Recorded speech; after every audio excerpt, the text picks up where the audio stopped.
많이들 헷갈려 하시는 부분인데요. 제가 볼 때마다 저도 헷갈리는 부분이에요. 이 수술비하고 진단비의 차이점은 어떻게 될까요? 저희가 뭐 간단하게 표로 한번 준비를 해봤습니다. 표를 보면서 말씀을 드릴 건데, 일단은 진단비 같은 경우는 한 번 받고 없어집니다. 뭐 암 진단비, 뇌졸중 진단비, 급성심근경색 진단비, 뭐 말기 폐질환, 말기 강경 이거 한 번 받고 없어져요. 하지만 수술비는 그렇지가 않습니다. 우리 심장 수술에서도 바로 이제 협심증이나 급성심근경색 때 처음 시행하는 시술이 스텐트 삽입 시술이라는 거예요. 이 시술 같은 경우는 교체 주기가 있습니다. 스텐트가 평균적으로 3회 정도 교체를 하는데, 주기 같은 경우는 관리가 좀 안 되면 3년, 관리가 잘 되면 7년에서 10년 이때 주기 교체를 하는데, 3번 교체할 때마다 각각 수술비 내가 가입한 금액이 계속 나갑니다. 그래서 반복적으로 보상을 받을 수 있다는 게 수술비 강점이고요. 두 번째로는 이제 진단비는 우리가 얘기하는 중증 질환 관련해서 거의 진단비를 보상하고 있습니다. 암 진단비, 뇌질환, 심장질환, 그리고 말기 간경화, 말기 폐, 그리고 장기 요양 등급, 치매 한 번 받고 끝나는 거죠, 진단비. 하지만 수술비는 우리가 흔하게 겪는 이런 질병부터 중증 질환까지 다 보상을 합니다. 예를 들어서 우리 백내장 수술이 40대, 50대, 60대, 70대 1위의 수술이에요. 백내장도 보상을 하고요. 그 다음에 치액, 치질 당연히 보상을 하겠죠. 그 다음에 나이가 들어서 디스크 질환, 인공관절 수술했을 때 당연히 보상하고요. 그 다음에 우리 건강검진 받잖아요. 위 건강검진 받는데 위 용종 제거할 때 보상받을 수 있죠. 대장 내시경, 대장 용종 제거하면 보상받죠. 우리 여성분들 작은 근종 당연히 보상받죠. 유방의 호응, 유방의 섬유섬종, 맘모톱 수술했을 때 다 보상받을 수 있는 게 바로 이 수술이라는 거죠. 그래서 경증부터 중증까지 차별 두지 않고 각 내가 가입한 금액에 대해서 퍼센테이지로 보상을 받을 수 있고, 마지막입니다. 이제 보험료. 진단비는 보험료가 상대적으로 비쌉니다. 예를 들어서 뇌혈관 질환 1,000만 원 준비하는데 뭐 8,000원이라고 보험료가 나왔다고 가정해 볼게요. 그러면 뇌혈관 질환 1,000만 원 수술비는요, 4분의 1인 수준인 2,000원대로 가입이 가능하고, 그 이유는 바로 이런 겁니다. 많이들 생각하시는 게 수술할 일이 있겠어? 이런 걸 많이 생각을 하세요. 하지만은 우리 혈관 질환 같은 경우는 굉장히 작은 부분이기 때문에 수술을 안 하고는 더욱더 힘든 질환이라서 수술을 무조건 시행을 할 수 있고요. 그러면 우리가 준비를 할 때 어떻게 되냐? 바로 이런 치료 비용이 많이 드는 부분은 무조건 수술비가 같이 있어야지 진단비와 수술비 중복으로 보상을 받으실 수 있습니다. 네, 수술비와 진단비를 이렇게 자세하게 차이를 비교해 보니까요.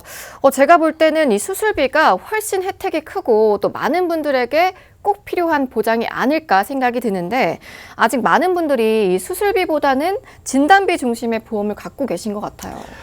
그렇죠. 그 이유 같은 경우는 이제 그 전에 보험 판매인들 같은 경우와 그다음에 보험회사들이 진단비 위주로만 판매를 했습니다. 그리고 수술비가 이제 강조가 되기 시작된 점은 2019년도 올해부터 시작인데요.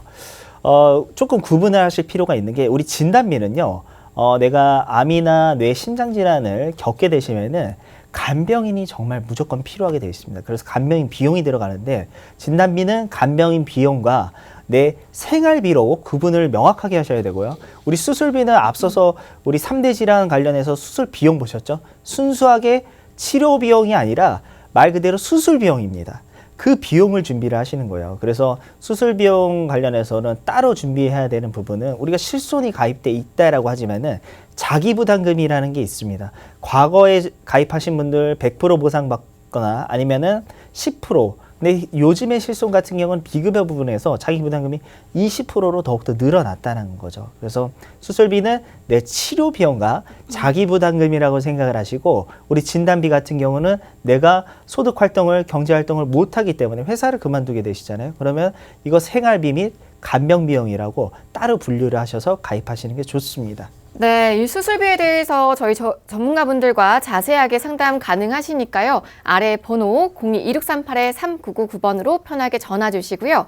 또 1668-2838번으로 보험 상담 신청이라고 문자도 보내주시기 바랍니다. 자, 그럼 이번에는요, 이 조석훈 전문가와 이야기 나눠보도록 하겠습니다. 전문가님, 이제라도 이 수술비를 준비하신다고 한다면 질병이나 재해로 인해서 수술하실 때 보상액이 어떻게 될까요? 네, 우선 첫 번째 이제 수술 보장 먼저 말씀드리고 이게 다가 아니라 과거에는 생명보험사에만 있었던 것들이 지금 설명드리는 손해보험사에도 이렇게 넘어왔어요. 그래서 이것도 보장되고 다음번에 설명드린 것도 같이 보장이 된다고 보시면 될 것 같아요. 1종부터 5종 수술인데, 그러니까 5종 같은 경우에 가장 큰 수술이죠. 관열 수술, 뭐 암 수술, 신장, 이식, 심장, 췌장 이런 것들처럼 큰 수술은 회당받는 겁니다. 회당받고요. 그럼 우리가 수술만을 생각하면 정말 우리 의학 드라마라든가 영화처럼 막 석션, 메스 이렇게 생각하실 수 있는데 경증들도 있어요. 여기 보신 것처럼 대장용종, 위용종, 요로결석. 지금 제가 아시는 형님이 요로결석으로 지금 몇 번을 이렇게 하고 있는데 안 돼가지고 결국에 수술을 할 수밖에 없는 상황입니다.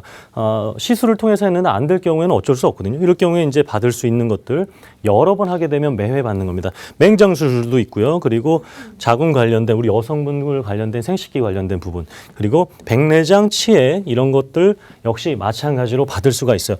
20만 원, 50만 원이 좀 부족하잖아요. 그렇기 때문에 이 담보 플러스로 해서 추가적인 보장까지 함께 이루어져야 되는 그런 플랜들이 되겠습니다.